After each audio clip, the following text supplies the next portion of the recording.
नमस्कार, मैं हूं सिमरन और आप देख रहे हैं बीटी न्यूज़ इंडिया। और चलिए खबर सीवान से है, जहां सीवान से इस वक्त एक बेहद अहम, भावुक और प्रेरणादायक खबर सामने आ रही है। जहां लौह माता के नाम से पूरे बिहार में पहचान बनाने वाली दिवंगत जगमातो देवी की 90वीं जयंती उनके पैतृक गांव नंदामुड़ा में श्रद्धा और सम्मान के साथ मनाई गई। ये कार्यक्रम सिर्फ एक जयंती समारोह नहीं था, बल्कि जन सेवा, संघर्ष और महिला सशक्तिकरण की उस गाथा को याद करने का अवसर था जिसने बिहार की राजनीति को नई दिशा दी। कार्यक्रम के दौरान नंदामुड़ा गांव में श्रद्धा का सैलाब उमड़ पड़ा। बड़ी संख्या में स्थानीय ग्रामीण, सामाजिक कार्यकर्ता, महिला संगठन, युवाओं के साथ साथ राजनीतिक जगत से जुड़े कई प्रमुख चेहरे कार्यक्रम में मौजूद रहे। खासतौर पर जनता दल यूनाइटेड और भारतीय जनता पार्टी के कई वरिष्ठ नेताओं ने पहुंचकर लौह माता जगमातो देवी के चित्र पर पुष्पांजलि अर्पित की और उन्हें भावभीनी श्रद्धांजलि दी। वक्ताओं ने मंच से अपने संबोधन में कहा कि जगमातो देवी केवल एक राजनेता नहीं थीं, बल्कि वो गरीबों, पिछड़ों और महिलाओं की मजबूत आवाज थीं।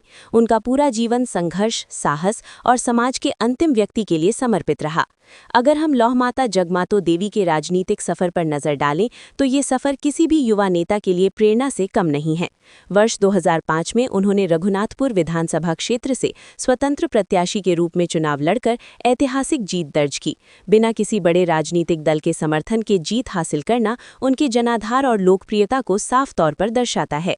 इसके बाद वर्ष 2010 में उन्होंने एक बार फिर रघुनाथपुर विधानसभा से जीत दर्ज कर दूसरी बार विधायक बनने का गौरव हासिल किया। ये जीत इस बात का प्रमाण थी कि जनता का भरोसा उनके साथ मजबूती से खड़ा था। वहीं वर्ष 2011 में उन्होंने दारोंदा विधानसभा क्षेत्र से चुनाव जीतकर तीसरी बार विधायक बनी और बिहार की राजनीति में अपनी अलग पहचान और मजबूत छवि स्थापित की। कार्यक्रम के दौरान नेताओं और सामाजिक कार्यकर्ताओं ने कहा कि लौह माता जगमातो देवी ने हमेशा समाज के दबे कुचले वर्ग, महिलाओं और किसानों के हक की लड़ाई लड़ी। उन्होंने सत्ता को सेवा का माध्यम बनाया, न कि साधन। जयंती समारोह में वक्ताओं ने ये भी कहा कि आज के दौर में लौह माता जगमातो देवी के विचार और आदर्श पहले से कहीं ज्यादा प्रासंगिक हैं। उनका सादा जीवन, निडर राजनीति और जनहित के प्रति समर्पण आने वाली पीढ़ियों के लिए एक मजबूत संदेश है। आज नंदामुड़ा गांव में जयंती के मौके पर श्रद्धा, स्मरण और संकल्प का माहौल देखने को मिला। लोगों ने उनके दिखाए रास्ते पर चलने, सामाजिक एकता बनाए रखने और जन सेवा को प्राथमिकता देने का संकल्प लिया। कुल मिलाकर कहा जाए तो लौह माता जगमातो देवी की 90वीं जयंती ने एक बार फिर ये साबित कर दिया कि भले ही वो आज हमारे बीच नहीं है, लेकिन उनके विचार, संघर्ष और योगदान आज भी लोगों के दिलों में जीवित हैं।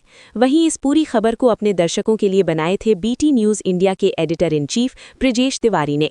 साथ ही बीटी न्यूज़ इंडिया पे खबरों का सिलसिला यूं ही चलता रहेगा। तब तक के लिए मुझे दीजिए इजाजत और हाँ, बीटी न्यूज़ इंडिया को लाइक, शेयर, सब्सक्राइब करना ना भूलें।